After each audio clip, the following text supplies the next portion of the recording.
নাহিদ রানা, মুস্তাফিজ এবং তাসকিন আহমেদ জাতীয় দলের পেস ইউনিটের আপাতত সবচেয়ে ভরসার নাম। এই তিন পেসারকে ছাড়াই কিউইদের বিপক্ষে টি-20 সিরিজ খেলতে মাঠে নামবে বাংলাদেশ। এদিকে টাইগারদের বিপক্ষে নিউজিল্যান্ডের হয়ে মাঠে নামতে বাংলাদেশে পা রেখেছেন ইশ সৌধি।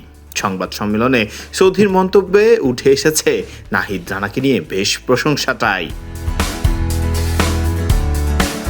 বল হাতে ব্ল্যাক ক্যাপসদের হয়ে মাঠে কাজের কাজটাই করেন ইশ সৌধি। তবে খবরও রাখেন টাইগারদের ক্রিকেটেরও। টাইগারদের পেস ইউনিট নিয়ে সংবাদ সম্মেলনে সৌধি বলেন, বাংলাদেশি পেসারদের পারফরমেন্স মনোমুগ্ধকর। যেভাবে বল করছে বিশ্বের যে কোনো দলকে চ্যালেঞ্জে ফেলতে পারবে।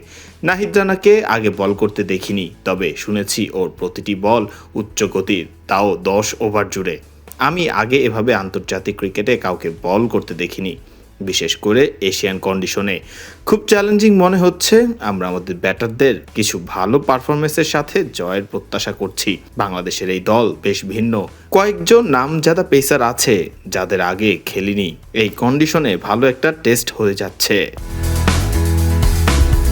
এদিকে টি-20 সিরিজে বিসিবি বিশ্রাম দিয়েছে মুস্তাফিজ, তাসকিন, নাহিদ রানাদের। এই নিয়েও মুখ খুলেছেন ইশ সৌধি।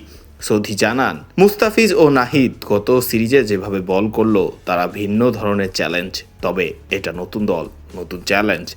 মুস্তাফিজের বিরুদ্ধে আগে খেলা হয়েছে, তাই পুরনো বোলারদের ব্যাপারে কৌশল সাজানো যায়।